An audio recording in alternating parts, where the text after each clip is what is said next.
Existe um grande número de homens e mulheres que pensam da seguinte maneira, que pensam assim: quando eu morrer, eu vou entrar em sono profundo, um sono tranquilo, e ficarei aguardando até que os anjos de Deus, os santos, Jesus, enfim, estes desçam do paraíso, venham e me despertem. E me levem junto deles, para que eu lá no paraíso viva a felicidade plena, a felicidade eterna. E encerra-se assim a história. Esse é um discurso, uma ideia, um pensamento muito difundido por certas correntes filosóficas e religiosas pelo mundo inteiro. Porém, nós já sabemos que esse tipo de pensamento é ficção, não é a realidade. Então, o que acontece quando a gente tira o véu dessa afirmação?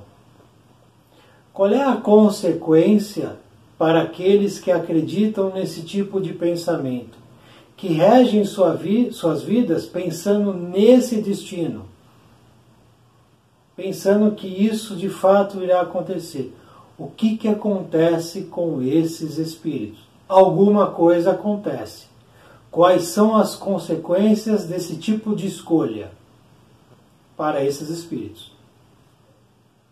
Toda escolha tem uma consequência.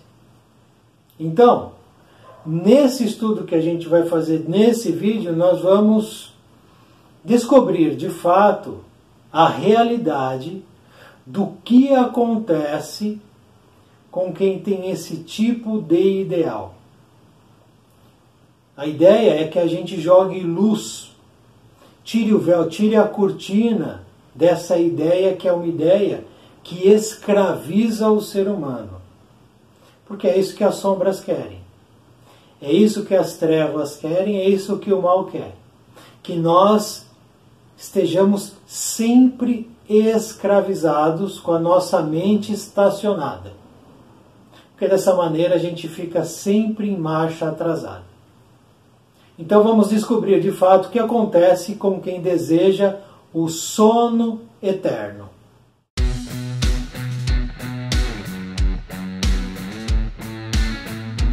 Seguimos através de longas filas de arvoredo acolhedor, rumo às vastas edificações que obedeciam às linhas arquitetônicas singulares.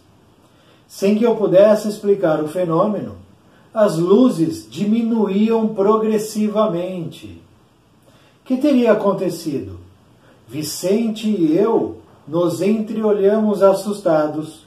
Alfredo, Aniceto e os demais, todavia, caminhavam sem surpresa.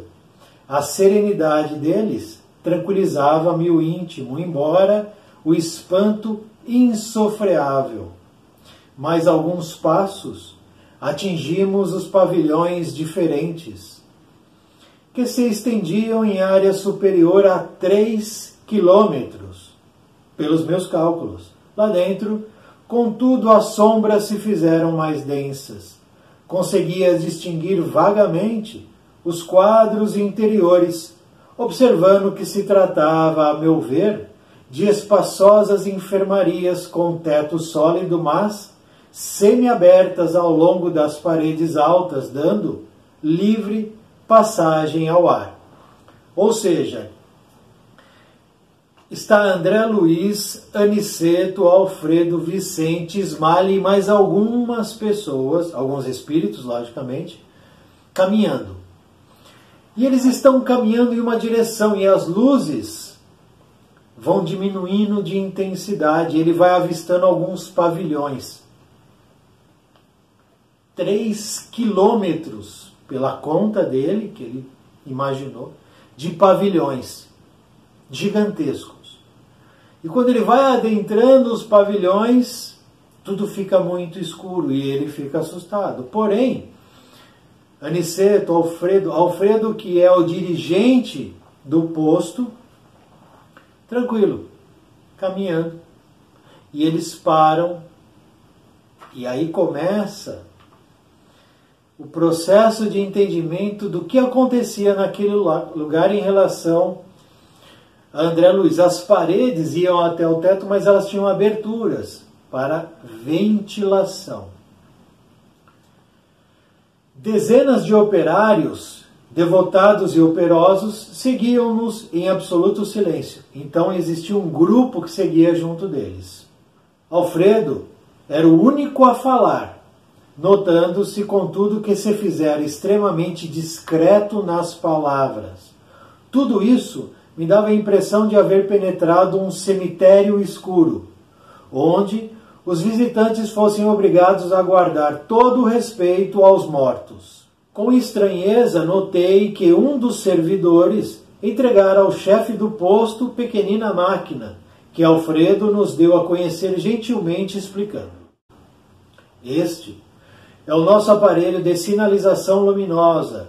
Estamos no centro dos pavilhões a que se recolhem irmãos ainda, atenção agora, adormecidos. Temos aqui precisamente quase 2.000. 2.000 espíritos dormindo, adormecidos. Os numerosos cooperadores dirigiam-se em ordem para a zona de serviços que lhe competiam. Ordem. O universo é ordem, todos os postos de socorro, hospitais espirituais, cidades espirituais, tudo é ordem e hierarquia, disciplina. Não existe uma cidade espiritual onde impera a indisciplina, onde não haja hierarquia. No umbral é só indisciplina. Há hierarquia, mas pela força. Pela força. A partir daí, nós precisamos ser disciplinados. Precisamos ter ordem em nossas casas, em nossas vidas, no nosso íntimo. Porque é a lei que rege o universo. E ele está dizendo aqui. Depois de pequena pausa, falou o administrador com firmeza. Iniciemos o trabalho de assistência. Ao primeiro sinal luminoso de Alfredo, acenderam-se luminosas lâmpadas elétricas e então, dominando a custo a primeira impressão de horror, vi extensas filas de leitos ao rés do chão, ocupados todos por pessoas mergulhadas em profundo sono. Muitos tinham o semblante horrendo. Eram muito poucos os que traziam as pálpebras cerradas, parecendo tranquilos. Em quase todos, estampavam-se-lhes nos olhos, aparentemente vitrificados, o extremo pavor e o doloroso desespero da morte. Cadavérica palidez cobria-lhes a face. Recordando a literatura antiga, pensei nos velhos túmulos egípcios. Tínhamos diante de nós centenas de múmias perfeitas. Raríssimos pareciam dormir um sono natural. Nesse ponto, Alfredo dá a ordem, iniciamos o trabalho de assistência e acendem-se inúmeras luzes. Luzes elétricas, lâmpadas. Mas tem isso no plano espiritual, lâmpada? Tem. Não é como a lâmpada que a gente tem aqui na nossa casa. É diferente. A energia que existe no plano espiritual é diferente da elétrica, mas é energia. Ou seja, para iluminar todos esses 3 quilômetros de pavilhões, eles usavam lâmpadas, energias. Por quê? Nós estamos falando aqui de um posto de socorro. Esse posto de socorro ele está em região umbralina, não está fora do umbral. Talvez no denso, talvez no nebuloso. Existem postos de socorro em regiões umbralinas externas. Regiões umbralinas externas. Por quê? Na interna não existe posto de socorro, pelo nível de vibração, pela maldade. Para quem não entende essa situação de umbral externo, umbral interno, nós temos aqui no canal o estudo do livro Umbral, Projeções Mentais, Testemunhos e Resgates Espirituais, onde estudamos isso em um vídeo falando do umbral. Vou deixar aqui em cima o link para quem não conhece entender o que é o umbral. A partir daí a gente já sabe que nas regiões externas existem postos de socorro atrelados às casas, às cidades espirituais, perdão. Nós temos o nosso lar. Nosso lar é uma cidade espiritual. Existem postos de socorro que estão atrelados ao nosso lar. Nesse caso, a gente está aqui num posto de socorro que está atrelado a uma cidade espiritual chamada Campo da Paz.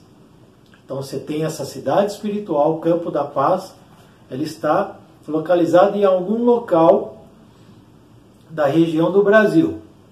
Ela está lá.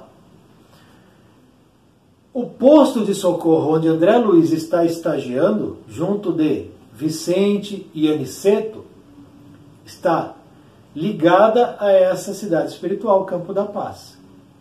Tanto é que aqueles que são resgatados no posto, depois de um tratamento, são levados a essa cidade espiritual, essa colônia, para continuar o tratamento. E, por estar em região umbralina, esse posto de socorro, ele precisa se proteger. Então existem muros, muralhas gigantescas, separando o fora do dentro, para que ali, na área interna do posto de socorro, possa ocorrer os cuidados, possa haver ali o resgate, possa haver ali o processo todo de abrigar os espíritos que são resgatados em região umbralina. Então ele está dentro da região, e aí pode ser umbral denso, umbral nebuloso ou umbral pedregoso. E a hora que acende, que se faz a luz, acendem as lâmpadas, André Luiz tem um choque, porque ele vê milhares de camas baixas, muito próximas ao chão, com espíritos, seres deitados nas camas, entre aspas, dormindo, entre aspas. E quase a totalidade de olho aberto, com uma expressão de medo, de dor, de sofrimento, uma carranca. Os olhos vitrificados. Ele tem a impressão de múmias que estão lá reais. O cara tem um choque. Imagina você entrar num lugar, acende a luz, você vê essas coisas horripilantes aos milhares. Para quem nunca viu, para quem desconhece, é um choque. E é o que acontece com ele. Aproximando-se de nós outros, Alfredo, que é quem comandava aquele processo de assistência, falou a Aniceto em particular. Infelizmente, não podemos atender a todos, indagou o nosso orientador comovido. Por quê? Estamos aguardando o pessoal adestrado. Tenho aqui a colaboração de 80 auxiliares para esse gênero de serviço. Entretanto, não pode cada qual atender mais que 5 doentes de uma só vez. À vista disso, dos nossos 1.980 abrigados, ou seja, nos pavilhões, total de abrigados, 1.980 espíritos em situação de, entre aspas, mumificação. E ele tem só auxiliares para trabalhar ali naquela assistência, 80 para cuidar de 1980. E aí cada um cuidava só de 5. É o máximo que eles poderiam cuidar por auxiliar. Separei então os 400 mais suscetíveis e próximos de despertar, a fim de submetê-los ao tratamento intensivo. Então, desses 1.980, 400 estavam num processo próximo a acordar daquela situação de sono. E aí Aniceto pergunta, e os demais? Os demais recebem alimento e medicação, mais densos uma vez por dia. Uma vez por dia, então, os demais recebem um auxílio. Mas para 400, o cuidado ele é mais intensivo, para que eles rapidamente possam despertar e, a partir daí, retomar um processo interno. Aniceto calou-se pensativo. Profundamente tocado pelo que via, inclinei-me instintivamente para o abrigado mais próximo, tentando examinar-lhe o estado fisiológico. André Luiz então se aproximou de alguém que estava deitado, para que ele pudesse analisar.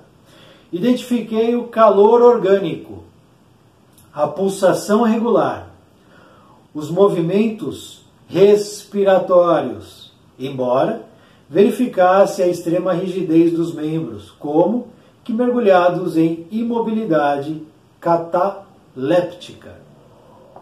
Ele sentia calor, espírito emana vibração, sentimento, emoção, sintonia, espírito. Então emite calor. E ele conseguiu perceber calor orgânico, do organismo, o espírito. Ele tem a mesma coisa que nós temos. Eu desencarnei hoje e amanhã eu desperto no plano espiritual do jeito que eu sou. O coração vai ser o mesmo, o meu fígado será o mesmo, meus pulmões serão o mesmo. Por isso que quem entra no caminho do vício destrói o órgão físico e o órgão espiritual. É um espelho. Eu tenho dois corpos em um, corpo físico e corpo espiritual. É um espelho um do outro. Quando eu destruo no plano físico algo do meu corpo, naturalmente, também estou destruindo em tempo real o meu órgão que faz parte do meu corpo espiritual, do meu perispírito. E aí André Luiz vai verificar. Então ele vê o calor, ele vê a pulsação. Se eu tenho coração no plano espiritual, eu tenho pulsação. E ele também nota os movimentos respiratórios do pulmão, embora verificasse a extrema rigidez dos membros. Tudo duro. Duro. Múmia. Ele diz, imobilidade cataléptica. Indescritível impressão apoderou-se de mim. Levantei-me assustado. Dirigi-me a Aniceto com a máxima discrição, porque ali tudo era silêncio. Todos estavam trabalhando, os 80 assistentes e Alfredo, mas em silêncio. Ninguém falava nada. E ele controlava isso com luz. Nós vamos entender isso. E interroguei. Aí ele vai para Aniceto e interroga, pergunta. De maneira discreta. Explicai-me, por Deus, que vemos aqui. Estamos acaso na moradia da morte, depois da morte? O instrutor sorriu, complacente, e explicou em voz quase imperceptível. Sim, André, este sono é verdadeiramente a avançada imagem da morte. Aqui permanece com a bênção do abrigo alguns milhares dos nossos irmãos que ainda dormem. São as criaturas que nunca se entregaram ao bem ativo e renovação em torno de si, e mormente, os que acreditaram convictamente na morte como sendo o nada, o fim de tudo, o sono eterno. A crença na vida superior é a atividade incessante da alma. Então Aniceto está ali respondendo quem são aqueles que estão como se fossem múmias em estado cataléptico, naquelas macas, naquelas camas, aos milhares. Aniceto traz então a resposta. São os que nunca se entregaram ao bem ativo e à renovação. Aqueles que acreditaram convictamente na morte como sendo nada, o fim de tudo, o sono eterno. Existem tradições religiosas que dizem que, ao morrer, o homem e a mulher vai ficar dormindo até que seja acordado por uma entidade celestial e levado ao paraíso. Olha o perigo de certas afirmações, quando a realidade é outra. A realidade é de trabalho, de ação, de evolução, de progresso. A realidade é de conquistas, de elevação ou de queda. Essa história de sono eterno faz com que muitas pessoas acreditem. E quando se deparam com o plano espiritual, entram em desespero, choque. Muitas enlouquecem, ficam loucas e entram em estado de fingimento de um sono, fugindo da realidade. Olha o perigo que é quando a gente não busca a verdade, a realidade, quando a gente não foge de certas afirmações que transformam o homem e a mulher em fantoche. A crença na vida superior é a atividade incessante da alma. A ferrugem ataca a enxada ociosa. O entorpecimento invade o espírito vazio de ideal criador. Espírito vazio. Simples. Quando nós estamos nutrindo dentro de nós crenças que não fazem nenhum sentido, acreditando de fato que aquilo é uma realidade, a queda é gigantesca. Gigantesca. Não existem santos, não existem milagres.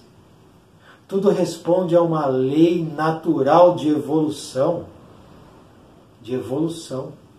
Aquele que o homem diz que é santo ou que é santa, nada mais é do que um espírito já evoluído, como nós seremos um dia. Que não detém nenhum privilégio de Deus, que foi aos poucos na sua caminhada evolutiva, que se hoje está adiantado, é porque trabalhou para isso. Deus não criou santos. E Jesus só é Jesus porque ele trabalhou para ser numa caminhada. Numa caminhada. O mundo não irá mais admitir a infantilidade espiritual, porque estamos mudando de faixa evolutiva. Pavilhão com 3 quilômetros, 1980 espíritos que acreditaram em um sono da vida eterna, que acreditaram no nada, que não trabalharam a renovação e o bem ativo.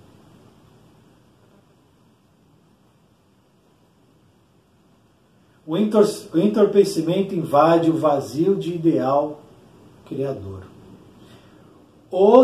Olha que importante agora, os que nos círculos carnais, ou seja, no plano material, homens e mulheres, creem na vida eterna, ainda que não sejam fundamentalmente cristãos, ou seja, aquele que acredita que a vida tem uma continuidade, independente de ser ou não cristão. Ele acredita, olha, Eu vou morrer, mas eu sei que tem continuidade aí. Não sei qual que é. Esses estão desenvolvendo faculdades de movimentação espiritual e podem penetrar as esferas extraterrenas, ou seja, penetrar a esfera extraterrena é o desencarnar. Vão despertar no plano espiritual em estado animador, porque já acreditam, entendem que está só havendo uma etapa de várias etapas, que é a vida material. Em estado animador, pelo menos quanto à locomoção e juízo mais ou menos exato. Então já apresenta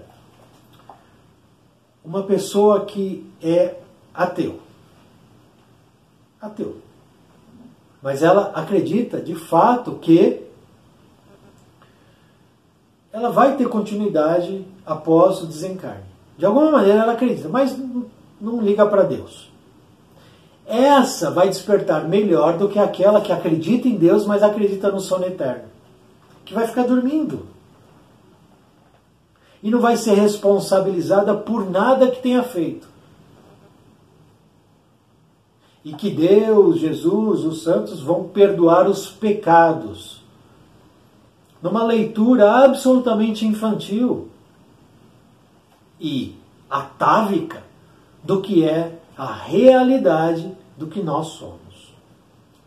Por isso, o cuidado, por isso o estudo deste livro. Principalmente desse capítulo. No entanto, as criaturas que perseveram em negação deliberada e absoluta, eu vou ler de novo. No entanto, as criaturas que perseveram em negação deliberada e absoluta, que negam porque desejam negar, não é porque ninguém está impondo a elas. Elas estão negando porque elas mergulharam em uma atitude de negação.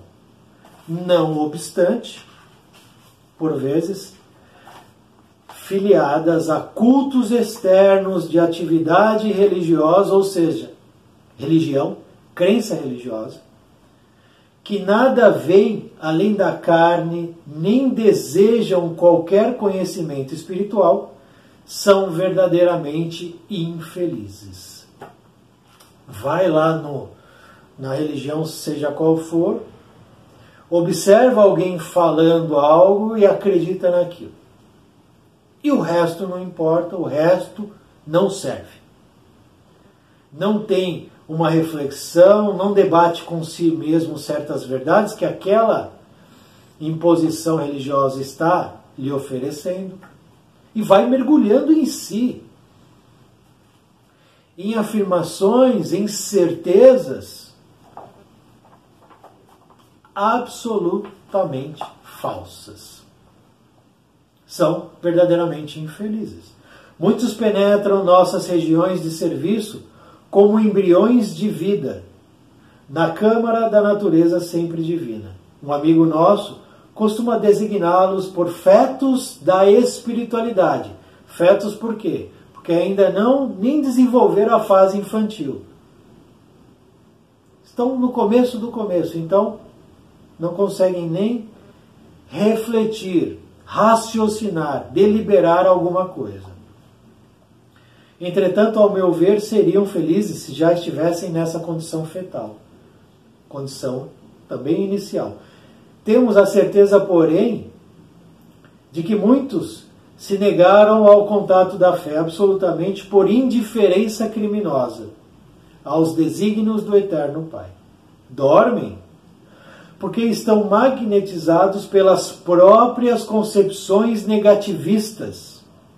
Eles criaram o magnetismo deles. Então eles se deparam com o plano espiritual e imediatamente eles mergulham dentro deles. Se fecham dentro deles. Permanecem paralíticos, porque preferiram a rigidez ao invés do entendimento.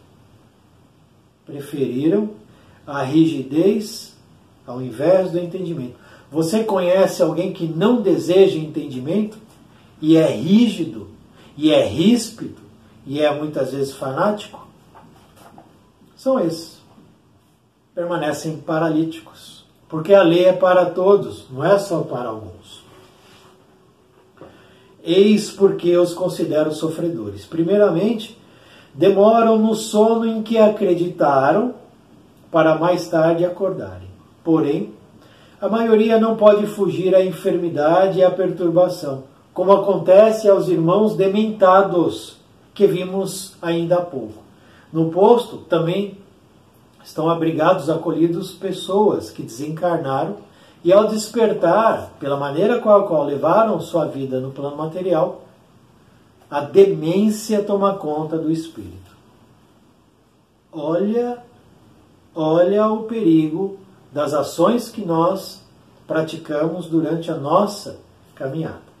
Grande o meu assombro, como Vicente se aproximasse também para ouvi-lo, falou Aniceto, esclarecendo a nós ambos. A fé sincera é ginástica do espírito.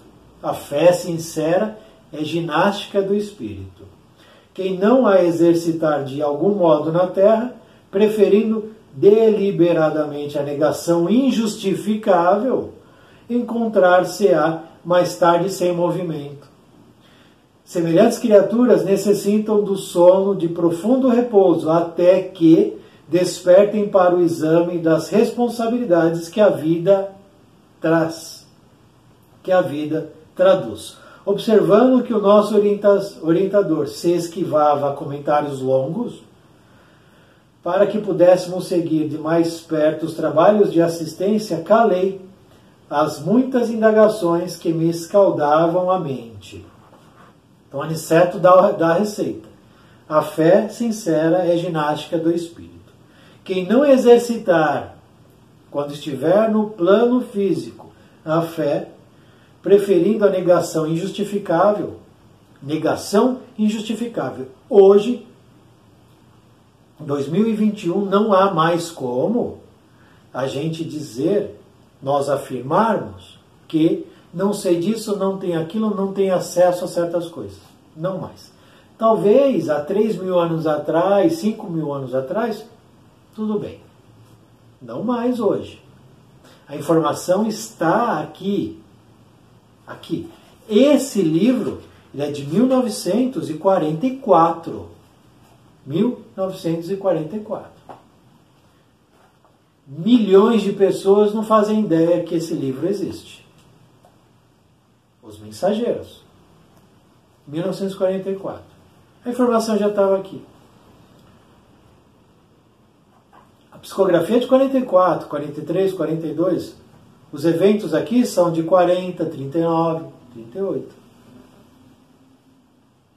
Segunda Guerra Mundial. E a gente está aqui em 2021. E tem gente acreditando em sono eterno, em milagres, pecado. E aí eles precisam daquele sono profundo. É necessário aquele estágio, aquele momento. Mas eles terão que despertar. E terão que pagar débitos. Com exceção de algumas senhoras que permaneciam junto de Ismália, Ismália era a companheira de Alfredo, o coordenador do posto. Todos os servidores se mantinham em posição de vigilância ao pé dos grupos mumificados. A luz artificial iluminava os leitos, que se perdiam de vista, mas observei que nenhum dos albergados reagia à intensa claridade que se fizera. Continuavam rígidos, cadavéricos, prostrados. Quando acenderam as luzes, não houve movimentação. Todos ficaram estáticos. E os auxiliares, os servidores, foram se posicionando, cada um em um ponto, para começar o serviço. Notei então que Alfredo começou a mover o aparelho de sinalização. Para emitir as ordens de serviço, cada sinal determinava operação diferente. Não havia comunicação falada. Havia a indicação pela luz, através do aparelho, de qual seria o procedimento a ser realizado pelos servidores. Tudo isso em respeito em cuidado para com aqueles que estavam nos leitos. Vi, os servidores do posto distribuírem pequenas porções de alimento líquido e medicação bucal, em profundo silêncio. Em seguida, forneceram reduzidas quantidades de água efluviada aos infelizes, com exceção, porém, de muitos que pareciam preparados a receber tão somente caldo e remédio. 2/3 dos 400 abrigados em tratamento receberam passe magnético, alguns poucos receberam aplicação do sopro curador. Então existem várias maneiras, vários métodos, várias ações diferentes para cada caso, atendendo à necessidade de cada um. Todos os movimentos do trabalho eram transmitidos pela sinalização luminosa. Partia das mãos do administrador, que parecia interessado na manutenção do máximo silêncio. Impressionado com o que via, perguntei ao orientador em voz baixa a razão de alguns enfermos não terem sido beneficiados com a água e com o socorro de forças novas, através do passe ou do sopro vivificante. Aniceto, todo bondade, inclinou-se aos meus ouvidos com a ternura de um pai ansioso por tranquilizar o filho inquieto e falou: André, cada um na vida, meu caro, tem a necessidade que lhe é peculiar. Aqui compreendemos com amplitude esse imperativo da natureza.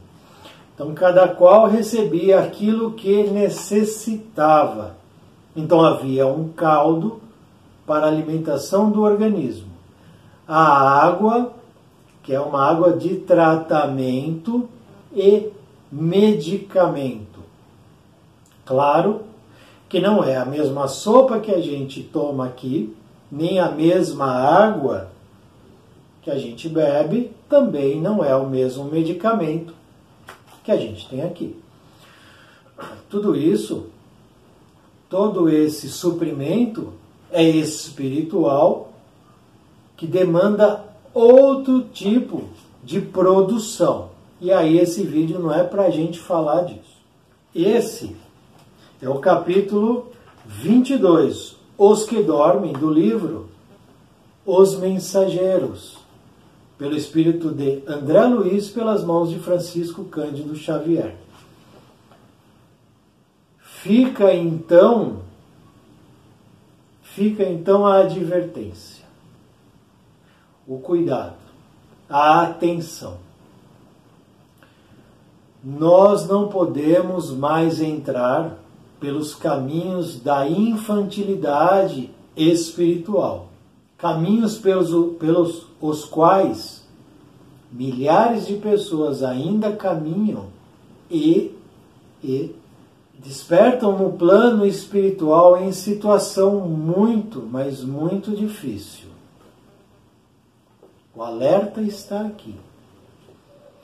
Tudo é consequência do que eu desejo, do que eu pratico.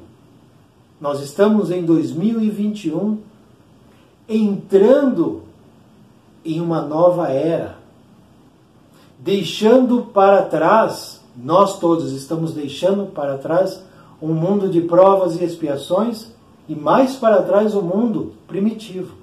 Já avançamos, estamos caminhando para a frente, para o futuro. Não cabe mais concepções infantis de um mundo espiritual fictício, mentiroso e absolutamente fantasioso. É fundamental a mudança de postura mental nossa, em sociedade. Porque quando isso não acontece, nós ficamos presos nas teias da mentira, do falso, do fictício. Milhares ainda estão nessas redes, enredados, trancafiados em um porão obscuro de um fanatismo religioso, perverso. A espiritualidade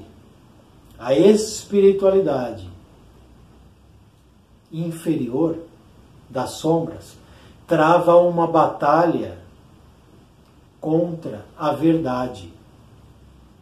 Trava uma batalha contra o esclarecimento, contra o avanço.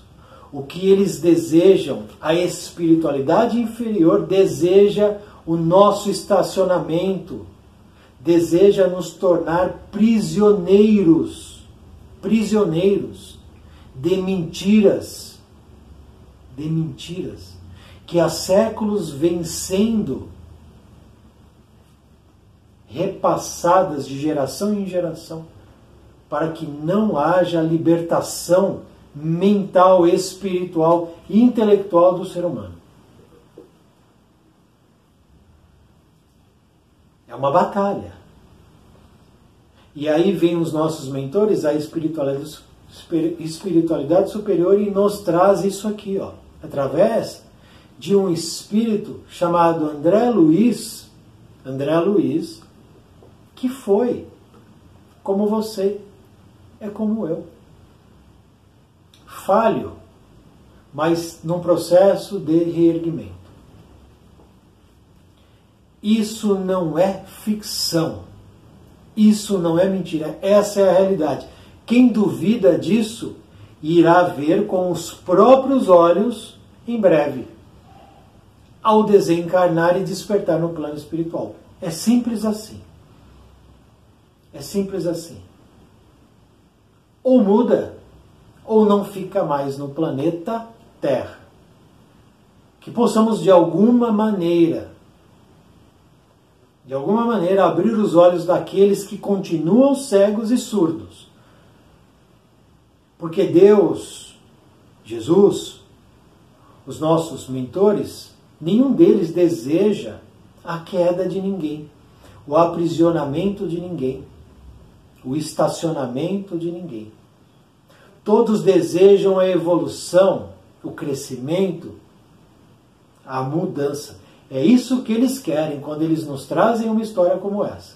É só uma que vamos estudar nesse livro. Vamos estudar outras e também de outros livros. Para que a gente entenda que a espiritualidade superior não para de trabalhar e ajudar. Somos nós que nos trancamos em porões escuros de fanatismo religioso, de conhecimento atávico, de concepções pré-históricas, e não deixamos que o ar fresco invada a nossa mentalidade para que haja uma mudança. Muito obrigado por assistir esse vídeo, muita paz, muita luz. Salve o nosso Mestre Jesus.